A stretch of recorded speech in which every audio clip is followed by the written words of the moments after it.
で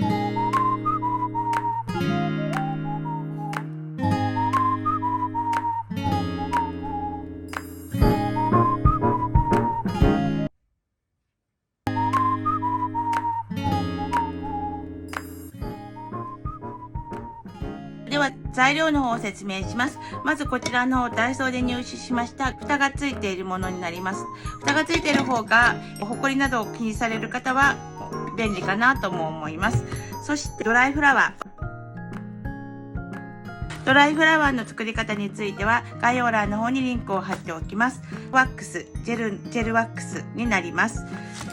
材料の方は概要欄の方に今日もリンクを貼っておきます。ワックスを溶かすためのお鍋になります。アロマオイル、香りがつけるためのものになります。今日はブルーベリーの香りにしたいと思います。ドライフラワーでもプリザーブドフラワーでもいいと思います。では早速やってみます。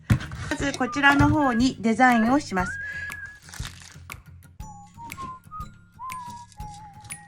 このような感じでグルーガンで糊をつけて貼っていくようにされるといいと思います。一輪ずつ糊をつけながら貼っていきます。そして横から見ますので、上というよりは横から見て可愛い感じに仕上げてください。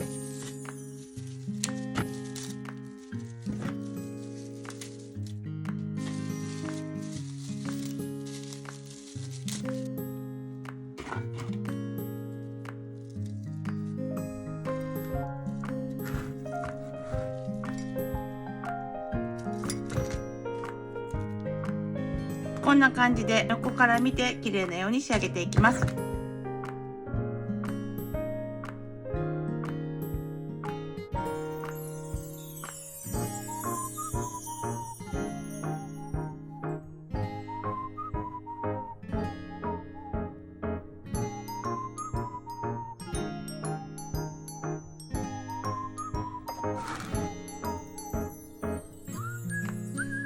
ギュギュッと詰め込んでみました。ジェルワックスなんですけれども、溶けやすいように小さくちぎります。ちょっとちぎるのが大変な方はハサミで切っていかれてもいいと思います。こんな風にちぎって小さくして溶けやすくします。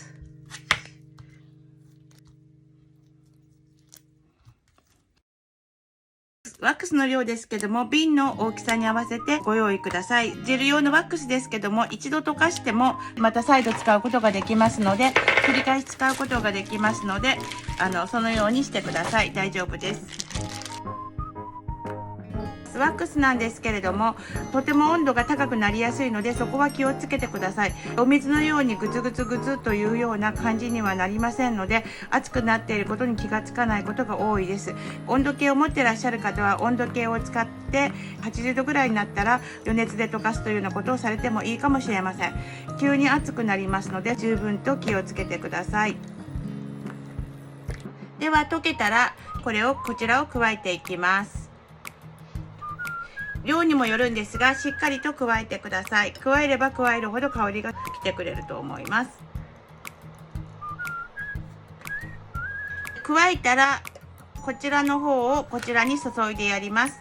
お箸か何かに垂らしながらゆっくりと注ぐようにしてください。あんまり急いでやってしまうと気泡が入ってしまうので、ゆっくりとお箸をこう伝うような感じでなさってください。